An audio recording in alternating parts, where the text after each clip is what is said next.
Muy buenas noches. Es muy grato para nosotros poder llegar nuevamente hasta sus hogares, hasta sus familias para compartir un programa desde la ética cristiana, como es Una luz en el sendero.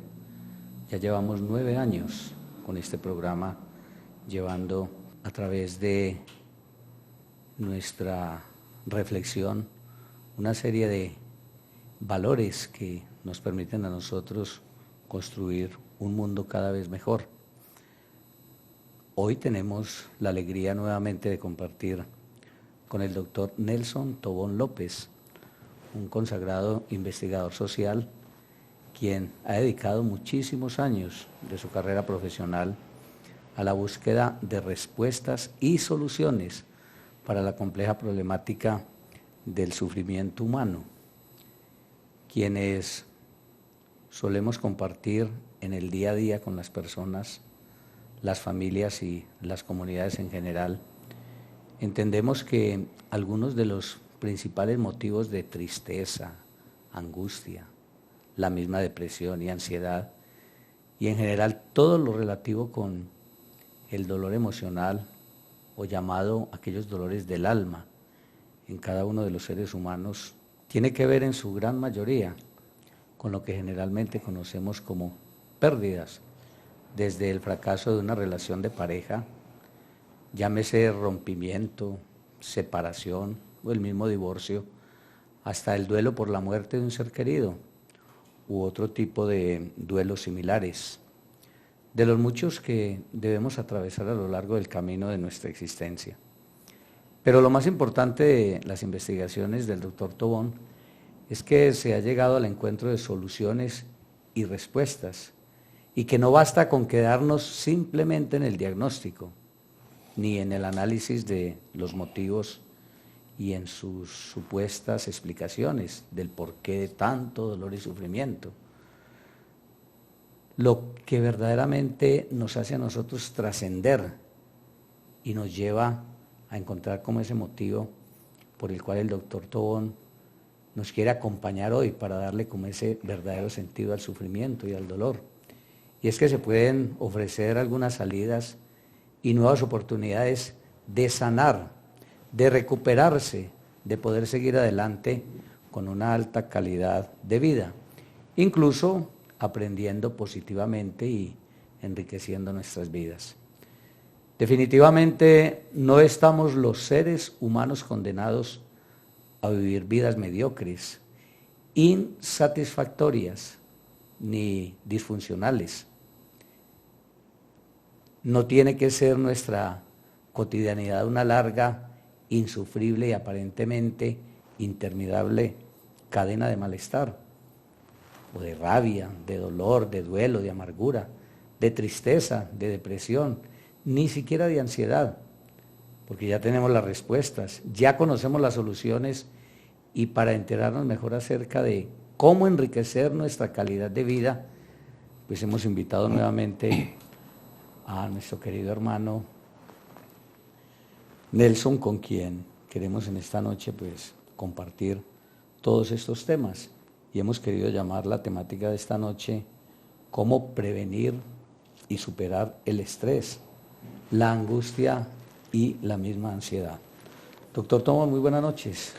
Muy buenas noches, padre. Siempre es tan grato. Muchas gracias por la invitación. ¿Por qué no recordamos algunas de esas temáticas que ya hemos tocado acá en el programa? Sí, hemos hablado de los problemas de pareja, pues un tema que nos ha ocupado pues, de una manera muy profunda. La problemática de las parejas, la falta de entendimiento, el rompimiento, el divorcio.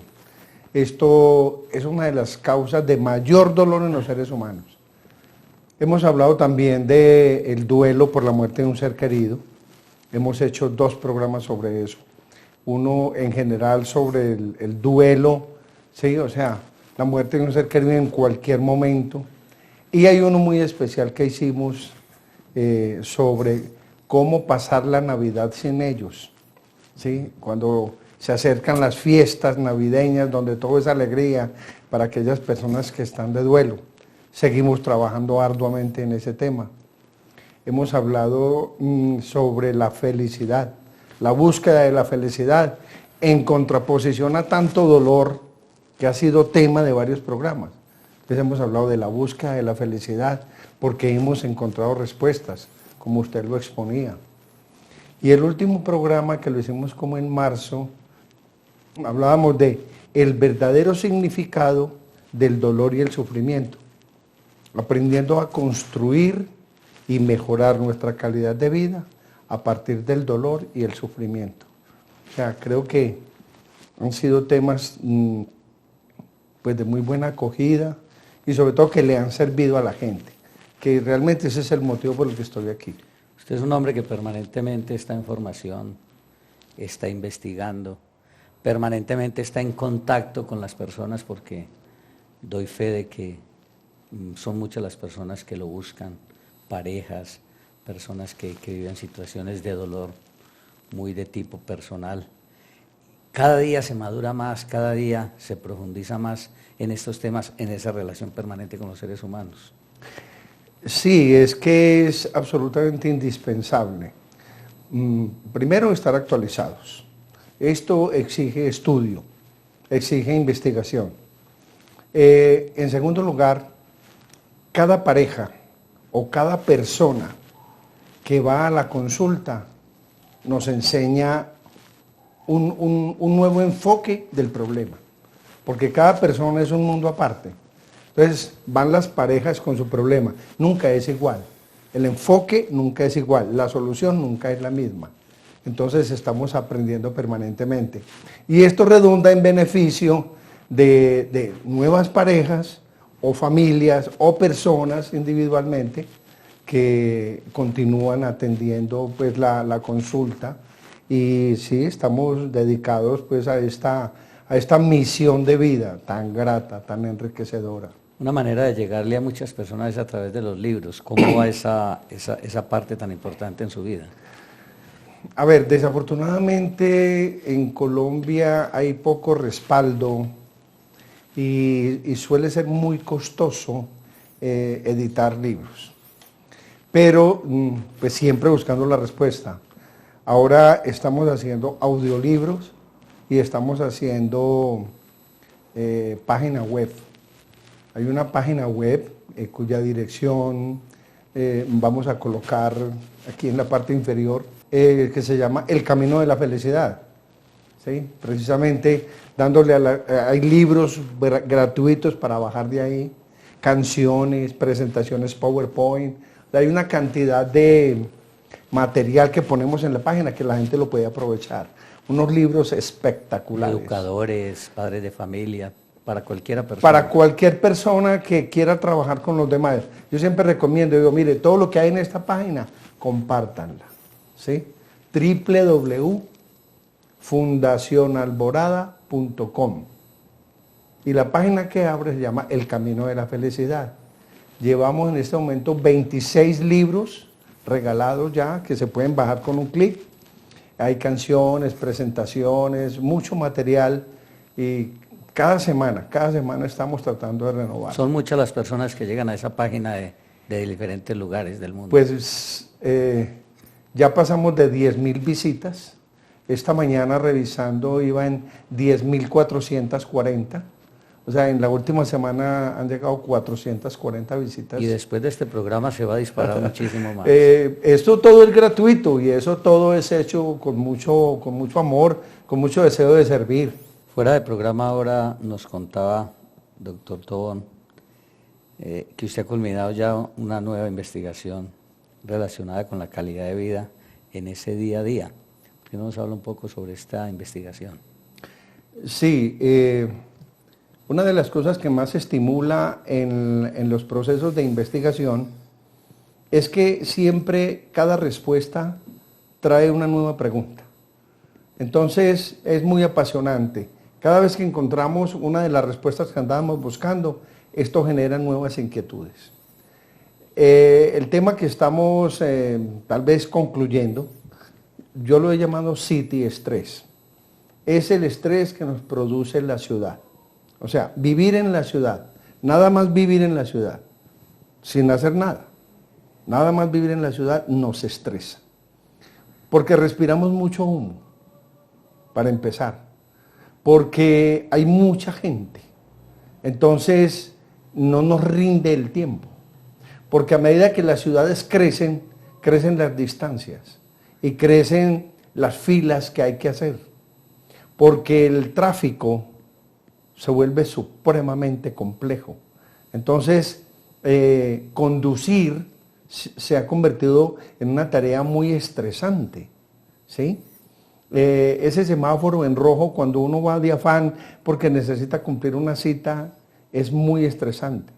Montarse uno en un vehículo de transporte masivo hace que esté respirando la respiración de otras personas, ¿sí? El volumen de equipos de sonido, el volumen, por ejemplo, en los almacenes, ¿sí? Este perifoneo que hacen, o sea, todo esto es un bombardeo de una serie de energías negativas que realmente nos están enfermando.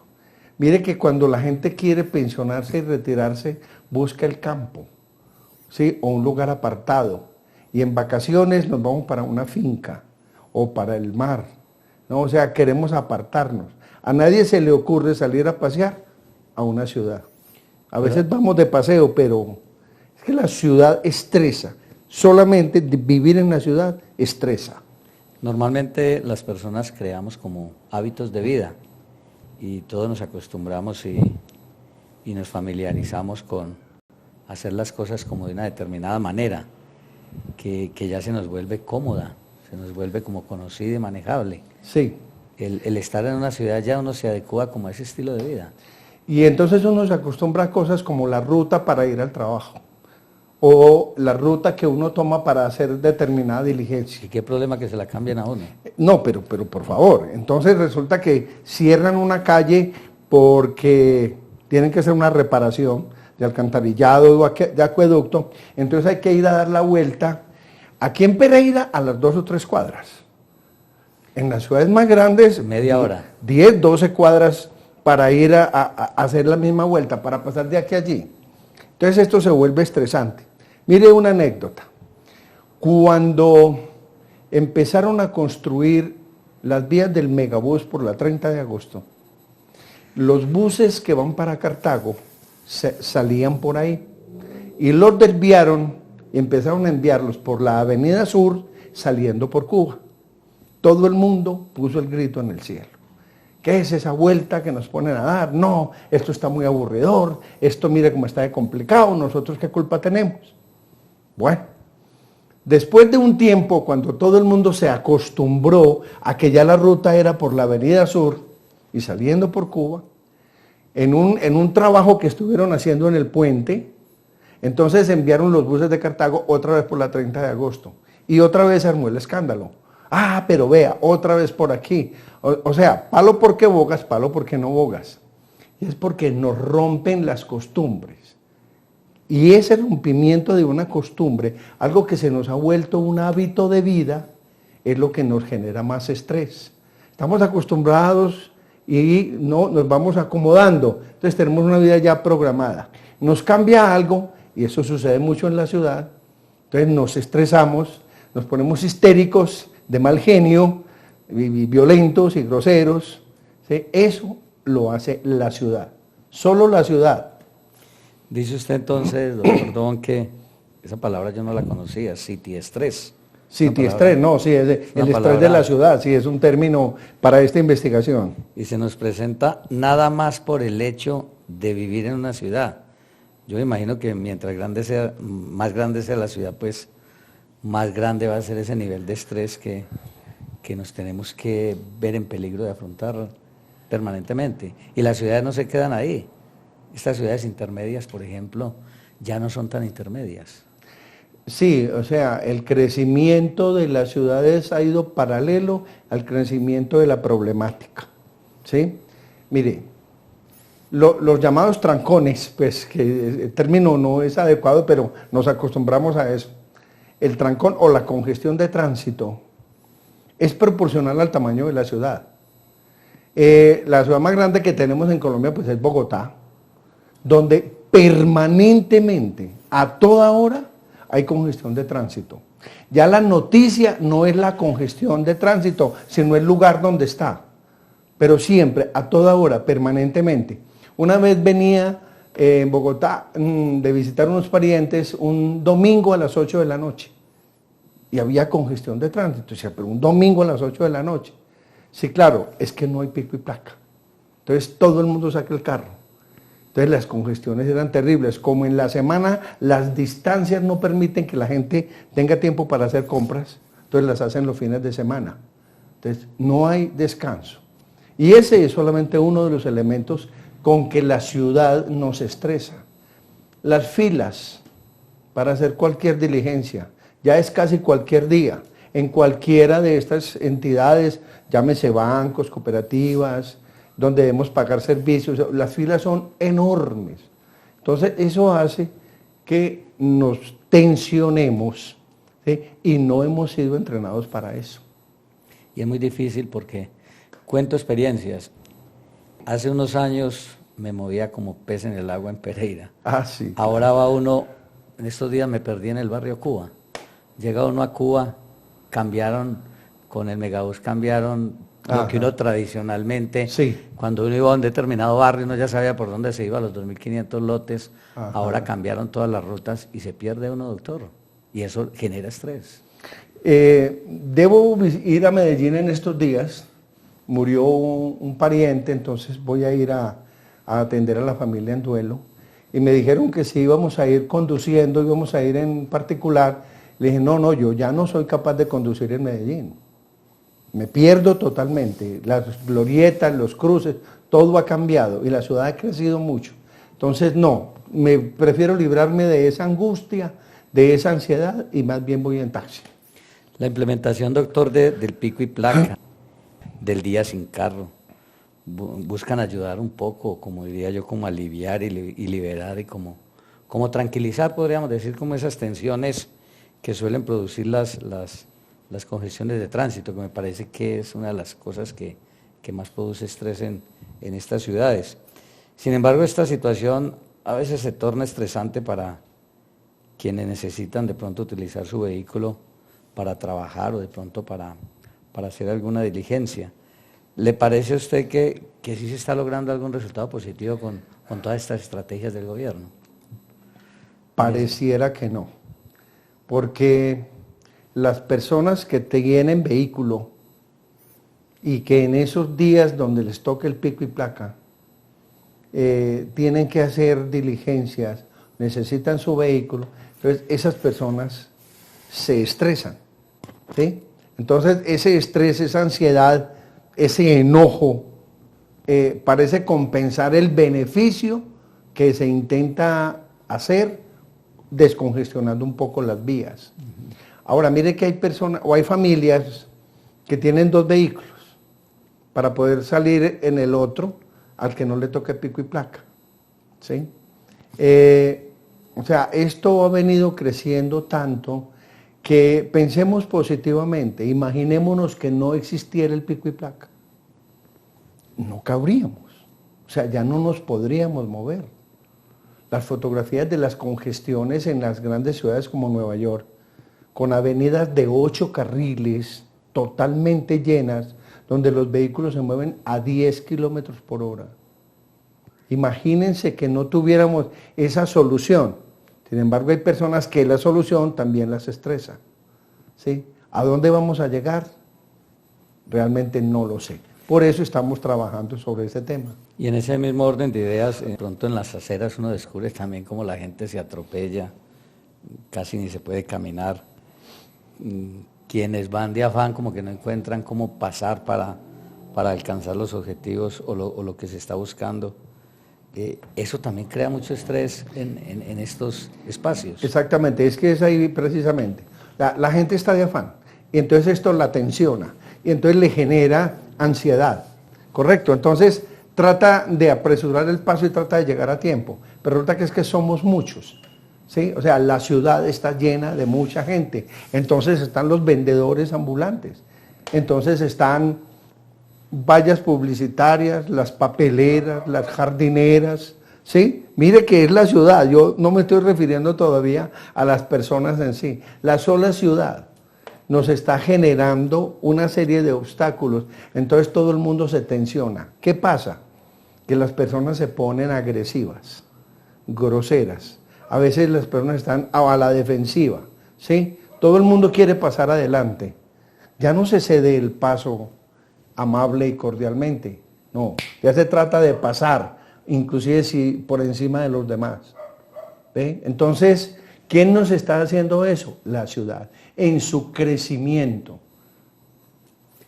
Es interesante hacer el ejercicio a veces de pararse uno en un lugar a hacer como las veces de psicólogo, y seguramente muchos de nosotros lo hemos hecho, y observar como todos esos rostros de ciudad, sus ademanes, sus actitudes, y cada uno buscando como un fin, una meta, otros no buscando nada, y otros como queriendo incluso huir de sí mismos.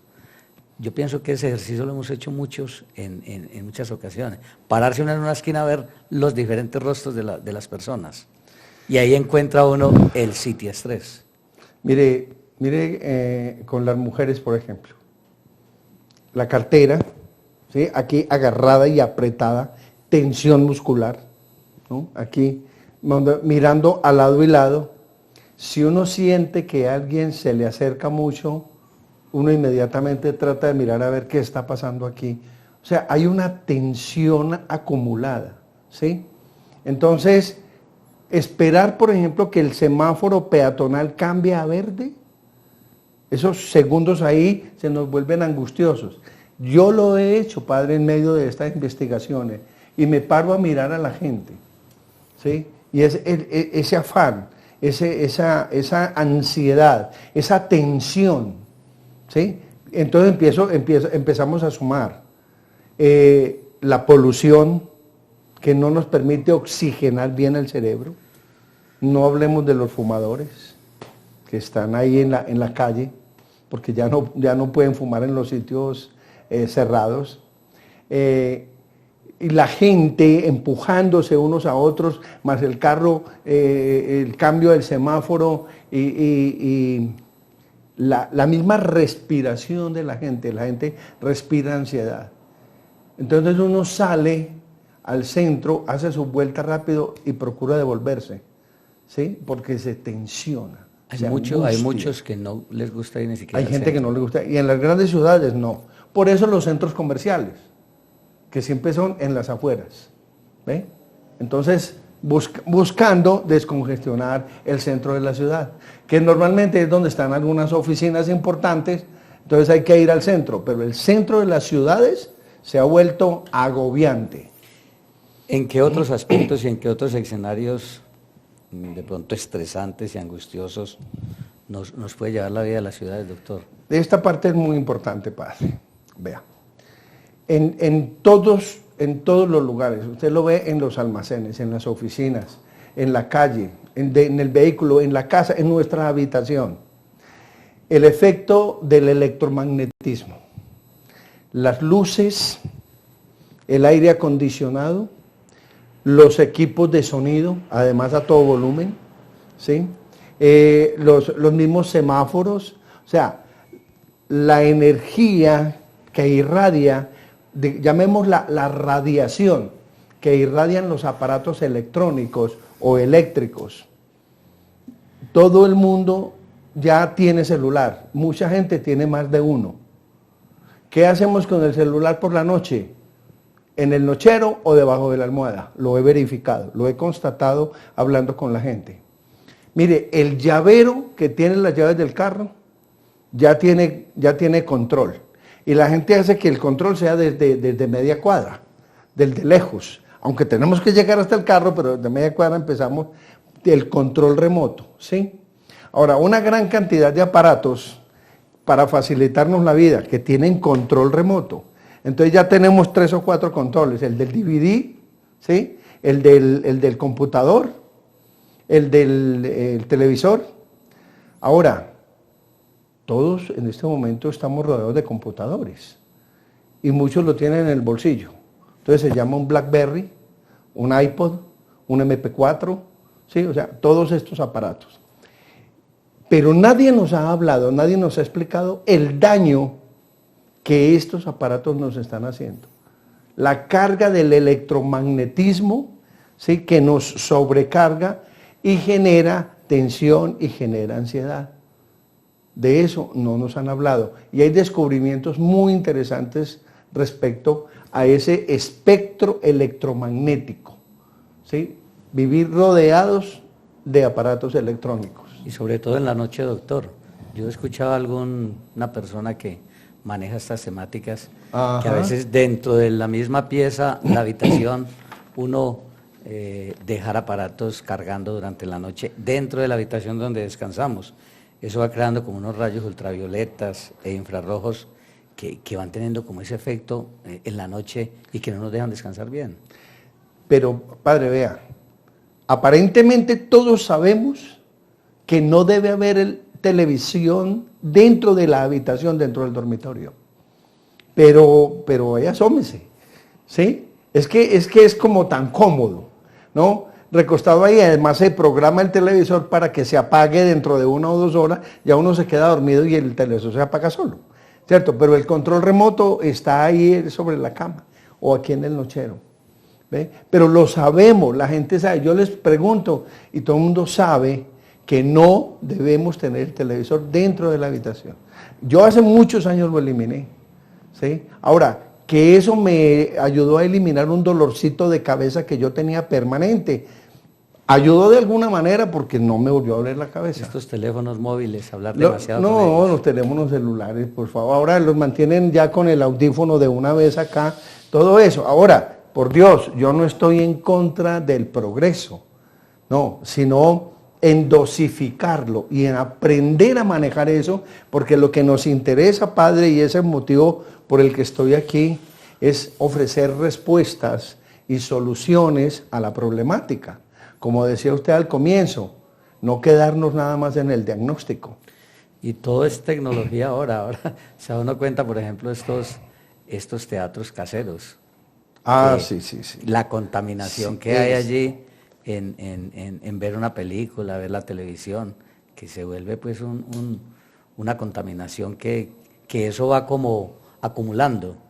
Y claro, se levanta uno en la mañana no descansado y va a ir uno a trabajar y uno siente un estrés o dolorcito de cabeza. Sí, ahora, por ejemplo, esas migrañas que manejan tantas personas, no tendrán allí esa consecuencia. Mire, hay un señor, un ingeniero bogotano, a quien tuve la oportunidad de conocer. Este señor era un malestar en las noches, él no podía dormir, él se sentía agitado, él le daba dolor de cabeza. Y una noche, cansado de estar en la cama volteando, se paró en la ventana simplemente, se paró en la ventana y se puso a mirar. Y de pronto observó que a pocos metros, y así proporcional a su apartamento, había un transformador. Estos transformadores que son los encargados de distribuir la energía, digamos, de los hogares.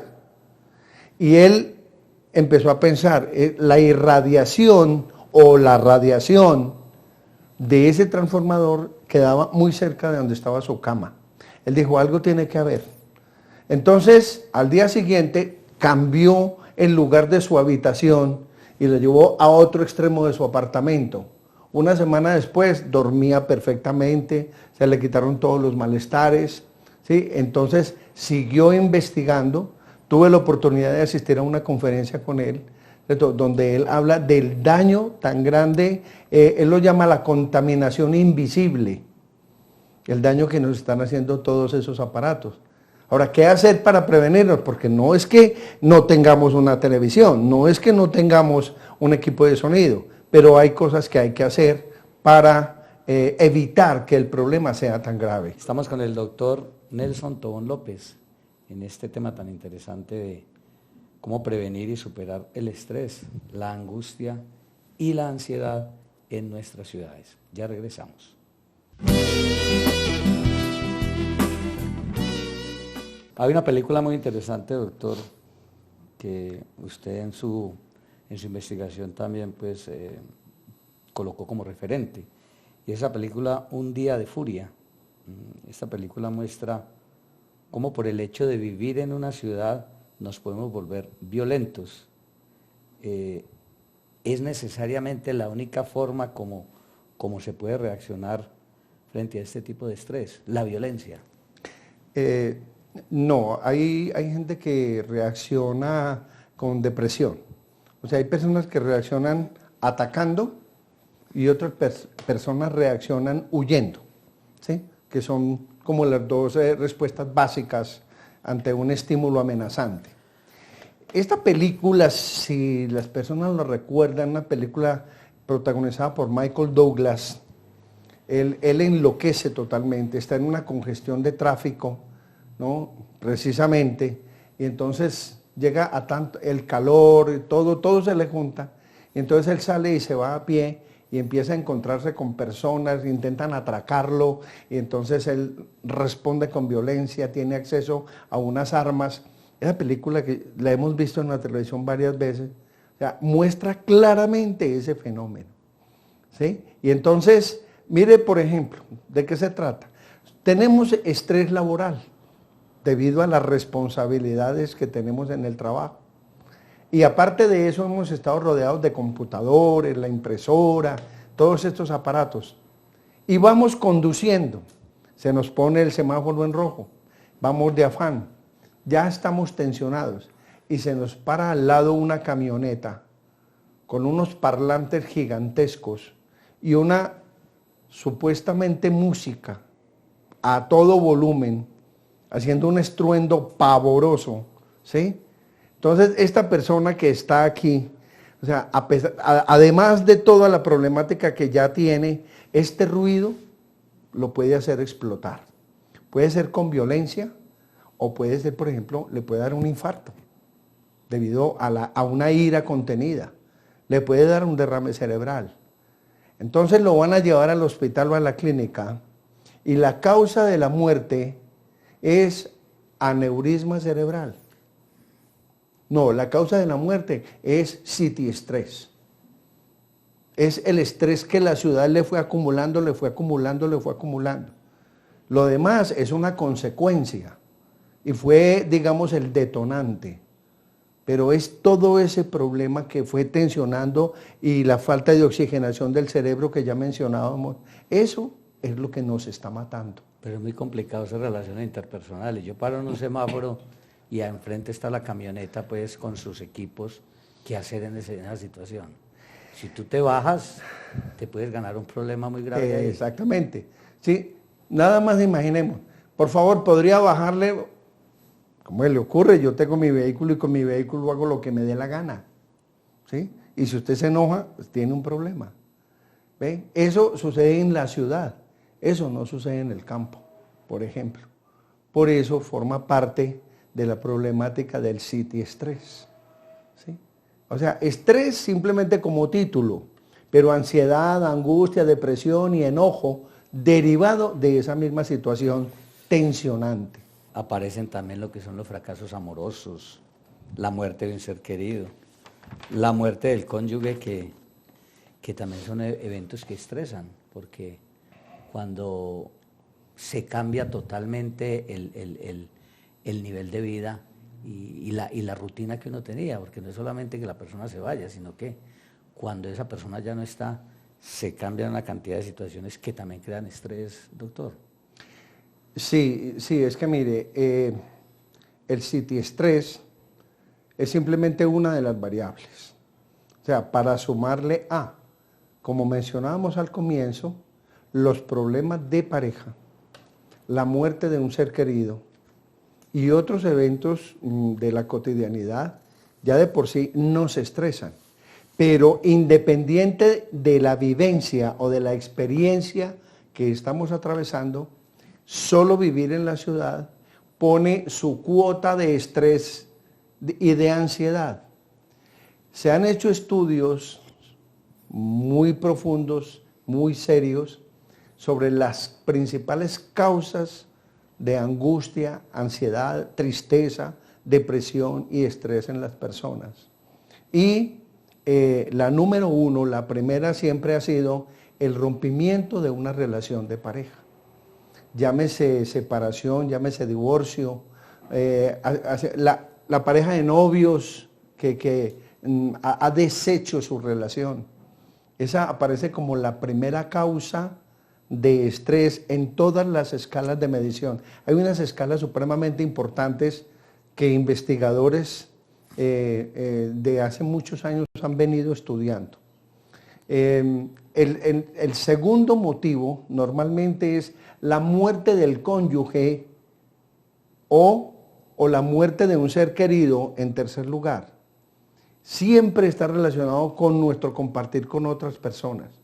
Después vienen otros elementos muy estresantes como son una condena larga a prisión, una enfermedad grave, lo que llamamos enfermedad terminal, puede ser propia o puede ser de un ser querido. ¿Sí? O sea, todo esto son causas de ese estrés que estamos investigando y del cual el citiestrés simplemente es un elemento más. El ambiente, que es el citiestrés, estas circunstancias que llamamos relacionales, que permiten que se aumente ese estrés de una manera pues muy grande.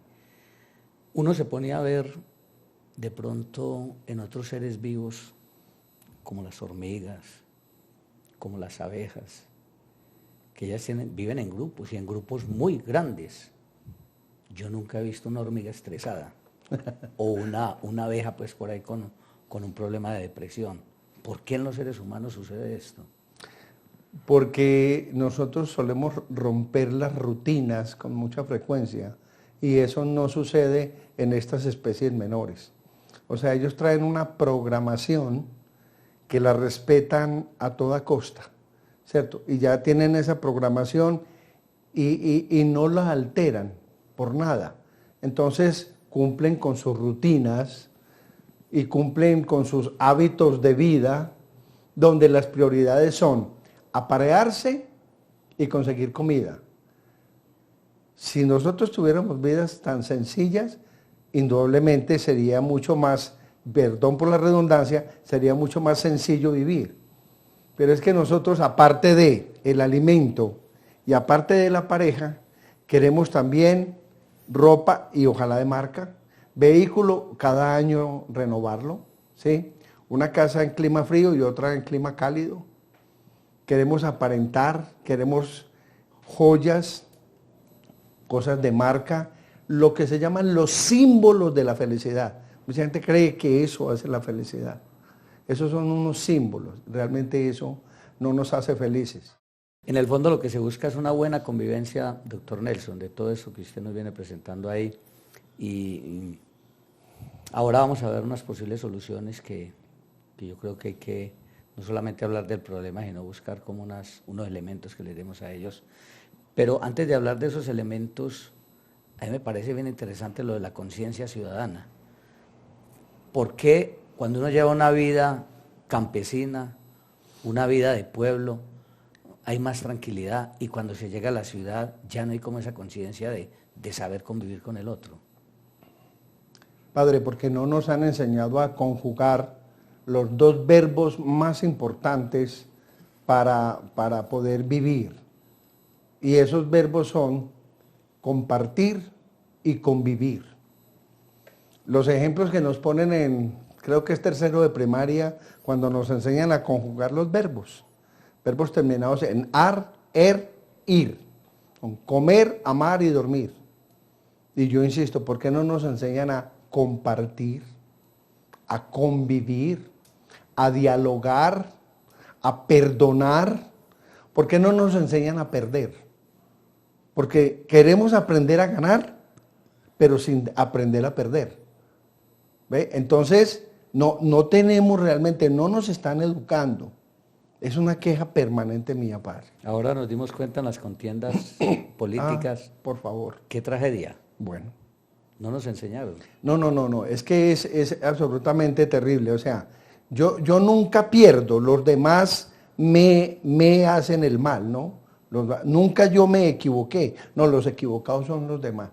Es un poquito el fenómeno que de pronto algún día podemos hacer un programa interesante sobre eso, padre, que es O sea, ¿quién tiene la culpa de todo lo que a mí me pasa?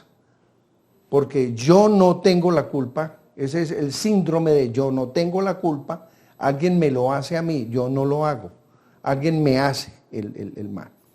Entonces, como no soy consciente de convivir y compartir, ¿cuál es la ventaja del campo? Los espacios. Como los espacios son más grandes, entonces la convivencia y el compartir es más limitado. Pero uno viene a la ciudad y los espacios son más cercanos. Los apartamentos cada vez son más pequeños.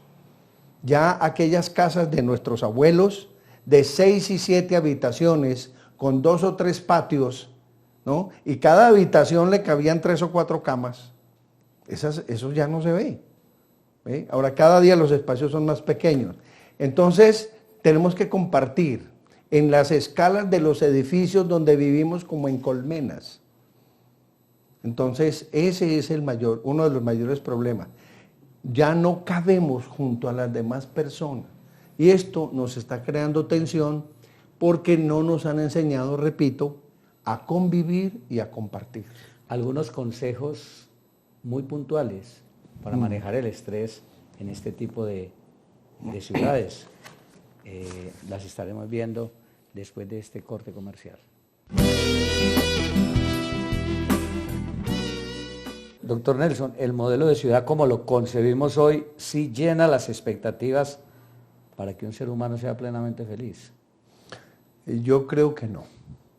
Yo creo que hemos construido ciudades para producir, no para vivir.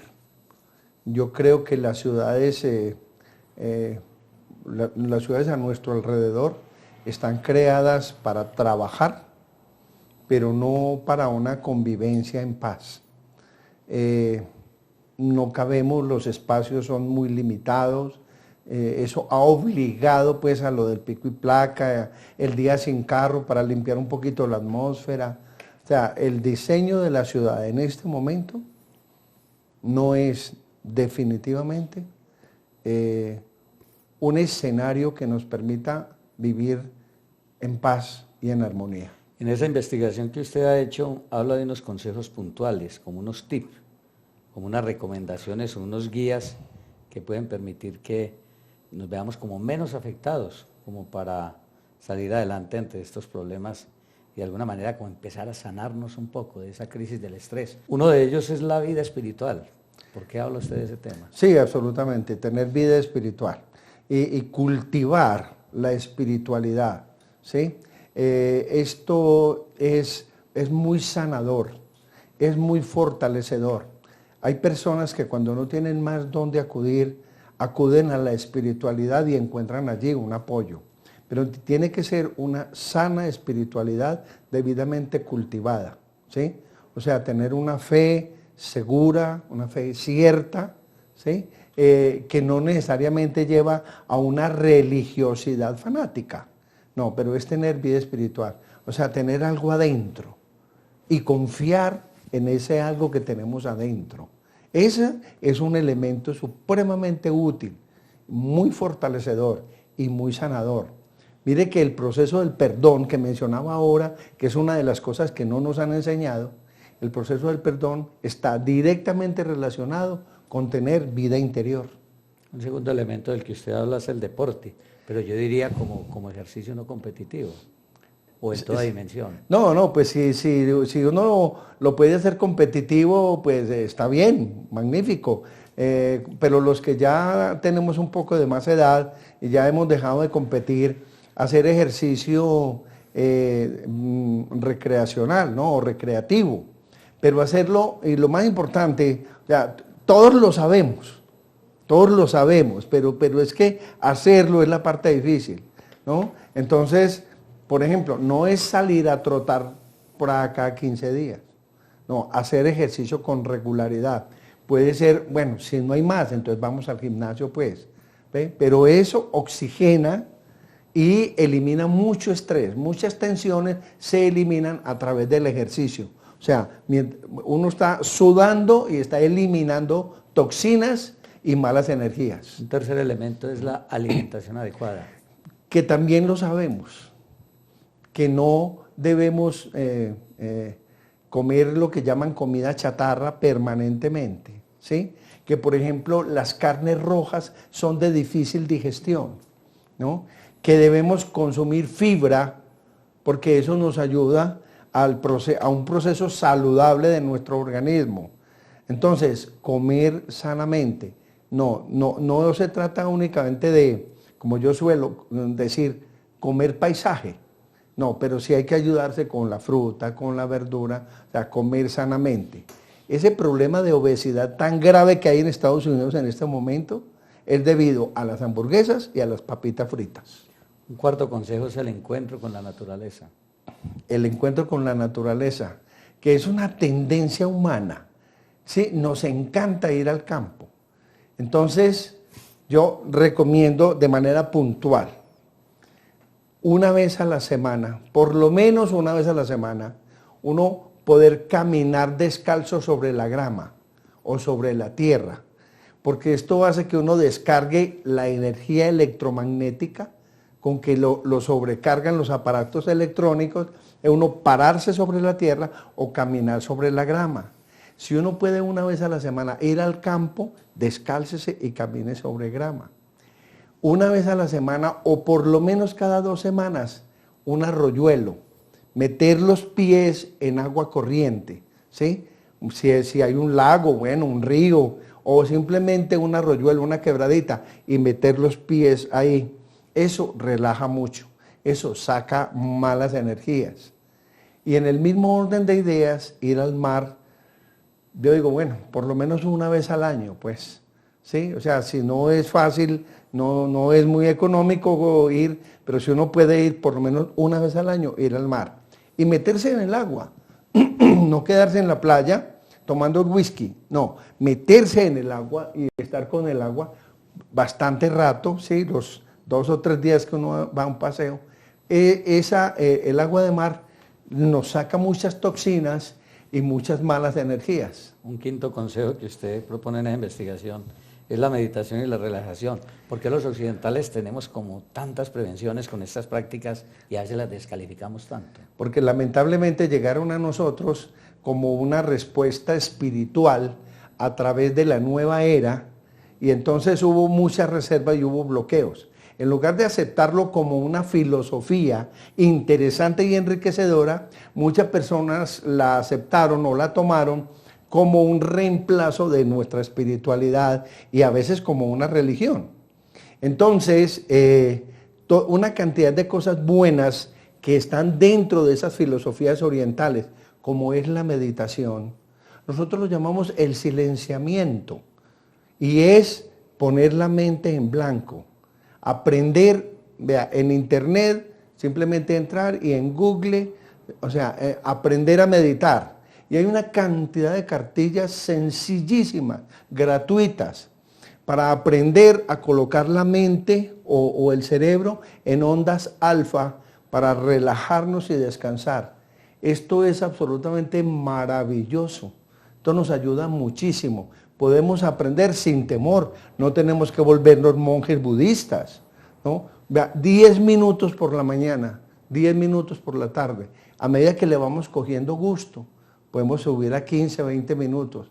Y ese relajamiento hace que nos liberemos de muchas energías negativas y nos enriquezcamos más. La aromaterapia y la musicoterapia.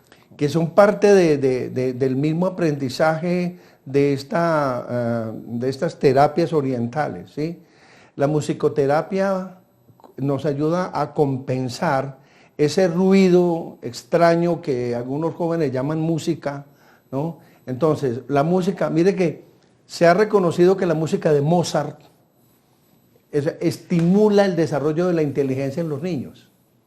De hecho, hay mucha música, se consigue también en internet gratuitamente, o sea, música de la naturaleza. Entonces, si no tenemos la oportunidad de ir al campo, traigamos los sonidos del campo a nuestro hogar. Entonces, esto nos permite relajarnos y descansar y baja la vibración de nuestro cerebro. Eso hace la música. Además, la aromoterapia de fragancias naturales, por favor. Porque es que por ahí hay una que se llama Juan Dinero, ¿sí? Otra es que oro rico, algo así. No, no, no, fragancias naturales, eucalipto, limoncillo, o sea, flores silvestres. O sea, esto nos ayuda a limpiarnos de malas energías y a relajarnos. Y el último es el tratamiento terapéutico, ya es, ¿cuándo se debe acudir a este tratamiento? Sí, mire, afortunadamente esa es una de las respuestas importantes que tenemos.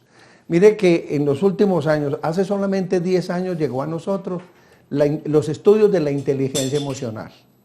¿Sí? Entonces, a partir de la inteligencia emocional, pudimos implementar algo que se venía desarrollando, que es la programación neurolingüística. Entonces, con la inteligencia emocional y la programación neurolingüística, hemos diseñado unos programas terapéuticos que fortalecen a las personas internamente, psicológicamente, emocionalmente. Entonces, esto es importante por lo siguiente, padre. No podemos evitar que el semáforo se ponga en rojo, pero podemos evitar reaccionar mal ante ese semáforo en rojo. No podemos evitar que se pare al lado la camioneta con los parlantes a todo volumen, pero sí podemos fortalecernos para que esto no nos altere. No podemos evitar que haya personas desagradecidas, que haya personas injustas, que haya personas mentirosas, personas deshonestas. O sea, estamos dentro del mundo y ahí tenemos que seguir viviendo en las ciudades. Pero lo que sí podemos hacer es fortalecernos de una manera estructural, interna, emocional, particular, individualmente, para que el entorno no nos haga tanto daño. Si yo fortalezco mi respuesta emocional, entonces no le hace que griten, no le hace que suban volumen, no le hace que haya la congestión. Yo tengo paz, estoy fortalecido. Yo sé que me meto en una congestión de tráfico y de nada me sirve maldecir. De nada me sirve darme contra las paredes, gritar injurias. Eso no me soluciona nada, pero me hace mucho daño. Entonces la idea es, yo me fortalezco para permanecer en calma mentalmente, en calma interna, espiritualmente, y así disminuyo el daño que me causa el entorno. Eso es lo que estamos haciendo a través de estas terapias cognitivo-conductual en cualquier tipo de problema de dolor emocional, ¿sí? O sea, empezamos con los problemas de pareja, luego seguimos con los problemas de duelo por la muerte de un ser querido. Y ahora ya llegan personas que simplemente están sufriendo, están tristes por alguno de los muchos duelos, como decía usted al comienzo, alguno de los muchos duelos que la vida nos presenta. Ya tenemos respuestas para eso. Si alguien lo quiere contactar, ¿dónde lo puede hacer, doctor Tobón? Mi número telefónico, que también va a aparecer en la pantalla, 316-480-4829. Conferencias, terapia, reuniones familiares para los problemas de duelo, terapia individual, problemas de pareja, y este trabajo tan hermoso que estamos haciendo de reprogramación de la respuesta emocional para personas que están sufriendo. Muchas gracias, doctor. Padre, ha sido un placer, con mucho cariño. Muchas gracias. Qué bueno que nos hayan acompañado en nuestro programa y esperarlos por este mismo canal, el canal de lo nuestro, mañana a las 7 de la mañana con la Santa Misa. Feliz noche para todos. Telecafé presentó Una luz en el sendero, una palabra de esperanza para un mundo necesitado de amor. Una luz en el sendero, un cara a cara para vivir e iluminar la oscuridad de la vida de aquellos que amamos. Quiero cantarle a un hombre y dar